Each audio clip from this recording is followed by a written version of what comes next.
Now, here's a debate that we're likely to hear more about. How does social class affect how well you do in life? How well do you do at university as well? And, of course, afterwards. Well, now a team of researchers from Bristol University and the University of the West of England are carrying out some research following 80 students through their 3-year courses to find out just what difference your family background can make. Joining us in the studio are Professor Harriet Bradley from Bristol University and Professor Anne-Marie Bathmaker from UWE. Welcome to you both to the Points West studio. OK, we've got one city, 2 universities. One is Bristol University, ancient university. You normally need 3 A's or something to get in, quite middle class. Then on the other side of town, you've got UWE, which comes from the polytechnic tradition. And you're following students through both of these institutions. And what are you hoping to find out? We've got students who are from middle class and working class backgrounds at both universities.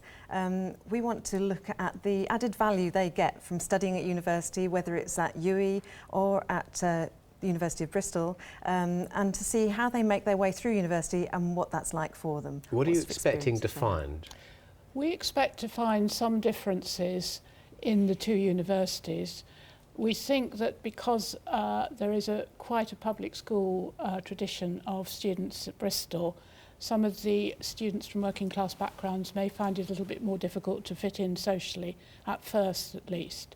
Really? Is that your experience? It is, as a teacher there, it is my experience that they feel rather isolated. And does the opposite apply at UWE? Some sort of middle class, perhaps public school youngsters arriving at UWE, do they find that a bit of a culture shock? They don't necessarily find it a culture shock, but our students already from our first talking to them talk about awareness of differences or where they fit. So there's certainly an awareness of class, even if they don't use that word. What's extremely interesting is how they're very clear that there's a pecking order in university. So they know that Bristol University is an elite research university and that the University of the West of England, though it's a very good university, it has to be said, and has a really important role in Bristol too, is seen as somehow not quite as good. So people are really concerned about going to what they see as a top university. Those differences that you talk about possibly being put down to class, though, if indeed they are, is it something that can be changed anyway? Well, what we want to see is if the universities in their provision can really cater adequately for a variety of students from diverse backgrounds. Because universities want to do that, and they are trying. And do you find, I mean, the two of you, you're from UWE and you're from Bristol University, do you sort of think, well, she's from the better university or she's not from the quite so good university? We certainly don't think You that. don't? Because you probably have to teach your socks off, don't you, sometimes? We have to teach our socks off. I've also worked in the University of Sheffield, which is similar to... Russell Group, yeah. Yes. And I've worked at Sunderland, so we've worked my socks off in both places. Well, it'd be interesting to see the results of the studies. Thank you very much for coming in. They're both admirable institutions, and we have a lot to do with them. That is true. And, thank you both very much indeed. Sorry it's a short period of time, but thank you for telling us a bit about it. Thank you very much. You're welcome. Thank you.